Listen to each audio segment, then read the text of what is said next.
Hello student, मेरे इस YouTube channel लकीड़ा sir studies में आपका एक बार फिर से स्वागत है। विद्युत चुंबकीय तरंगों के लिए हम लगातार वीडियो बना रहे हैं। पिछली वीडियोस में हमने इलेक्ट्रोमैग्नेटिक वेव के लिए काफ़ी कुछ पढ़ लिया। आज हम इलेक्ट्रोमैग्नेटिक वेव की गुण के बारे में बात करेंगे। जो मैं प्रॉपर्टी लिखवा रहा हूँ, ये जो प्रॉपर्टीज़ हैं, ये मैक्सिमम प्रॉपर्टीज़ हैं। मैंने सारी की सारी प्रॉपर्टीज़ कवर करने की कोशिश की है एनसीईआरटी की बुक से या अन्य बुक से भी। तो देखते हैं इन प्रॉपर्टीज़ को। जो पहली प्रॉपर्टीज़ है मैंने यहाँ पर लिख रखी है, कुछ प्रॉपर्टीज़ कुछ नहीं लिखी है तो उनको मैं लिख दूंगा बाद में। पहले आप देखिए, पहला क्या है कि इलेक्ट्रोमैग्नेटिक वेव यानी कि विद्युत चुंबकीय तरंगों को चलने के लिए माध्यम की आवश्यकता नहीं होती है। ठीक, इनको चलने के लिए कोई मीडियम नहीं चाहिए। क्यों? क्योंकि इनको चलने के लिए पार्टिकल की आवश्यकता इसलिए नहीं होती क्योंकि इसमें कौन चलते हैं, क्योंकि इसमें इलेक्ट्रिक फील्ड और मैग्नेटिक फील्ड चलते हैं, तो उनके लिए मीडियम की जरूरत हमको आवश्यकता है नहीं।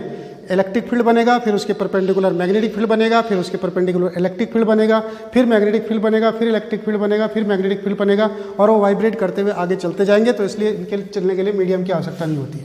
इनका वेग प्रकाश के वेग के बराबर होता है। देखिए, ध्यान दीजिए, इलेक्ट्रोमैग्नेटिक वेव का ये फंडामेंटल प्रॉपर्टी है। इलेक्ट्रोमैग्नेटिक वेव की ये फंडामेंटल यानी कि मेन प्रॉपर्टी है। कई प्रकार की इलेक्ट्रोमैग्नेटिक वेव होती हैं, जैसे कि इलेक्ट्रोमैग्नेटिक वेव होती है हमारे पास लाइट, तो लाइट की स्पीड 3 × 10⁸ होती है। उस इलेक्ट्रोमैग्नेटिक वेव को कौन डिटेक्ट कर सकता है? तो उस इलेक्ट्रोमैग्नेटिक वेव का आंसर है कि हमारी आंखें डिटेक्ट करती हैं। हम देख सकते हैं कि लाइट वेव आ रही।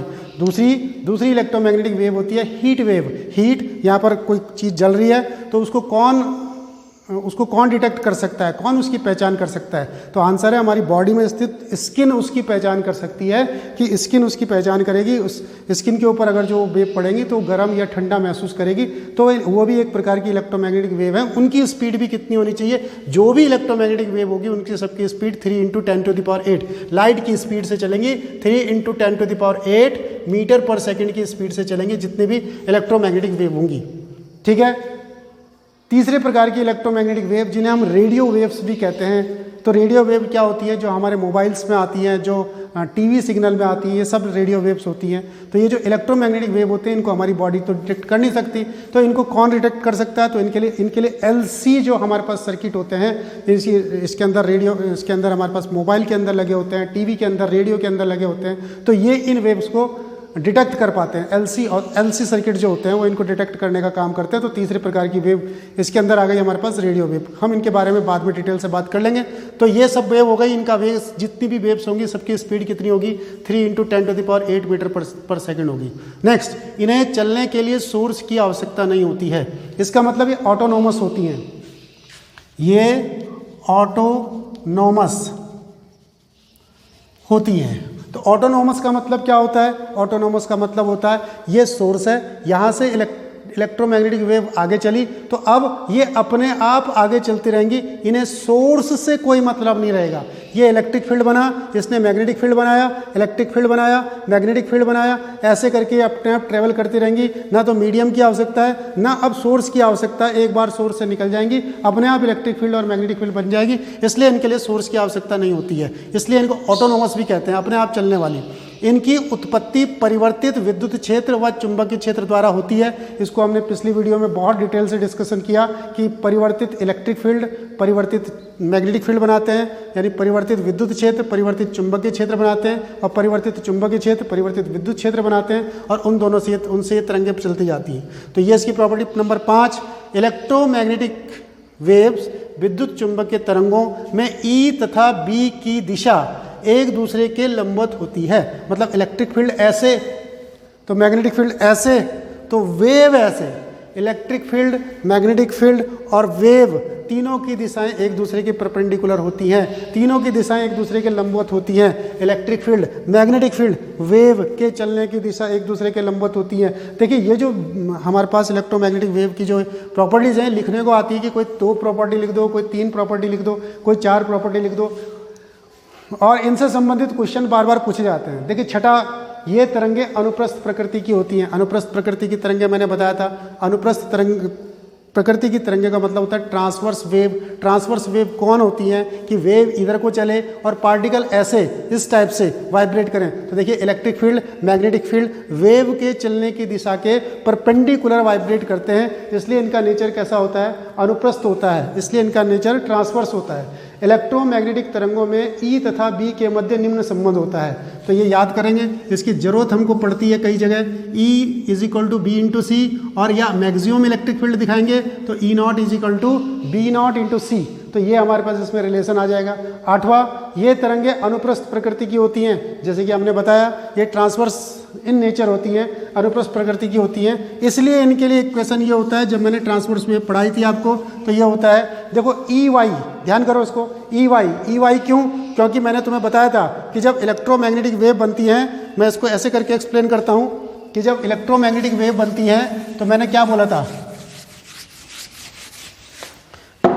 कि इलेक्ट्रोमैग्नेटिक वेव में इलेक्ट्रिक फील्ड ऐसे आता है, मैग्नेटिक फील्ड ऐसे आता है और वेव इधर आती है। तो इलेक्ट्रिक फील्ड किधर आएगा, वाई एक्सेस में, मैग्नेटिक फील्ड किधर आएगा, जेड एक्सेस में। इसीलिए ई वाई का इक्वेशन लिखा हमने, ई वाई का इक्वेशन लिखा E zero sine omega T minus K x.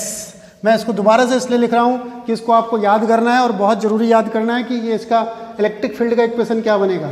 ऐसी मैग्नेटिक फील्ड का इक्वेशन बनाओ, B Z is equal to B naught sine omega T minus K X, ये इसका इक्वेशन आ जाएगा।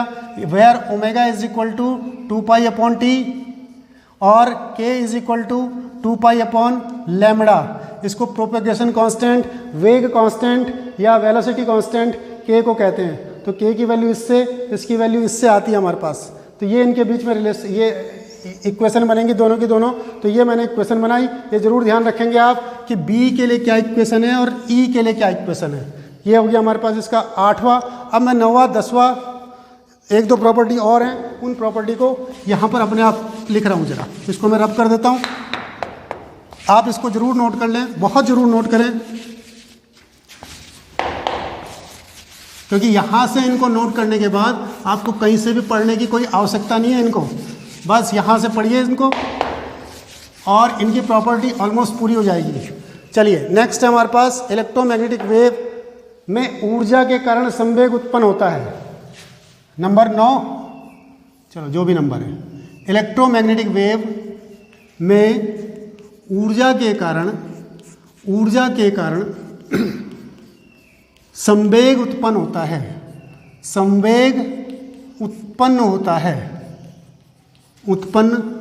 है और जिसकी वैल्यू कितनी होती है, संवेग मतलब होता है मोमेंटम, मोमेंटम की वैल्यू कितनी होती है इसमें, जो संवेग उत्पन्न होता है, U माने ऊर्जा अपॉन C। तो P is equal to U upon C, इसके लिए संवेग का मोमेंटम का फॉर्मूला इतना होता है। इलेक्ट्रोमैग्नेटिक वेव में जो मोमेंटम बनता है उसकी value P is equal to U upon C होती है, ध्यान कर लेंगे इसको। 10वां है हमारे पास इलेक्ट्रोमैग्नेटिक तरंगों में, वेव में एप्सिलॉन नॉट व म्यू नॉट के मध्य निम्न संबंध होता है, निम्न संबंध होता है।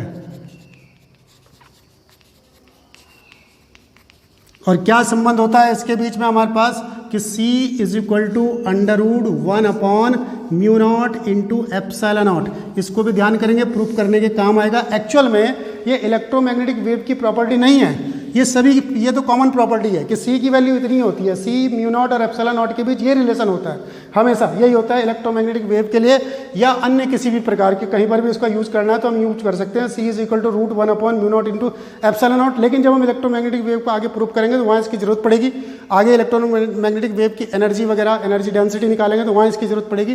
तो इसलिए हमको ये, इसलिए मैंने इस पॉइंट को लिख दिया, तो इसको आप नोट कर लेंगे। एक और लास्ट प्रॉपर्टी के बारे में बात करता हूँ मैं कि इलेक्ट्रोमैग्नेटिक वेव में इलेक्ट्रिक फील्ड व मैग्नेटिक फील्ड के लिए औसत ऊर्जा घनत्व के मान आपस में समान होते हैं। 11 इलेक्ट्रोमैग्नेटिक विद्युत चुंबकीय तरंगों में E यानी कि विद्युत क्षेत्र व B यानी कि चुंबकीय क्षेत्र के लिए औसत ऊर्जा घनत्व का मान समान होता है। तो ये इसकी प्रॉपर्टीज़ हैं। इन प्रॉपर्टीज़ को आप दोहराइए, एक बार फिर दोबारा से देखिए और इन प्रॉपर्टी को सबको ढंग से पढ़ने की कोशिश कीजिए। ये जो लास्ट प्रॉपर्टी है कि इलेक्ट्रोमैग्नेटिक तरंगों में ई तथा बी के लिए औसत ऊर्जा घनत्व का मान समान होता है, तो होता कितना है उसको हम नेक्स्ट क्वेश्चन में प्रूफ कर करके लेके आएंगे कि एवरेज एनर्जी डेंसिटी यानी कि औसत ऊर्जा घनत्व का मान इलेक्ट्रिक फील्ड और मैग्नेटिक फील्ड का इलेक्ट्रोमैग्नेटिक वेव के अंदर कितना होता है, इसको हम नेक्स्ट वीडियो में नेक्स्ट क्वेश्चन के रूप में लेकर के आएंगे। तो आज के इस वीडियो में इतना ही हम करते हैं। इन प्रॉपर्टीज़ को मैं फिर कह रहा हूँ, आप ढंग से पढ़ लिए तो आपकी सारी इलेक्ट्रोमैग्नेटिक वेव के बारे में कॉन्सेप्ट क्लियर होते चले जाएंगे। पिछली मेरी वीडियो इलेक्ट्रोमैग्नेटिक वेव की ज़रूर देखिए, क्योंकि उनमें मैंने इलेक्ट्रोमैग्नेटिक वेव को ढंग से बिल्कुल बारीक करके समझा रखा है, बिल्कुल विस्तृत रूप से समझा रखा है। तो आप इलेक्ट्रोमैग्नेटिक वेव को उन वीडियो में पढ़ते रहिए। थैंक यू, धन्यवाद।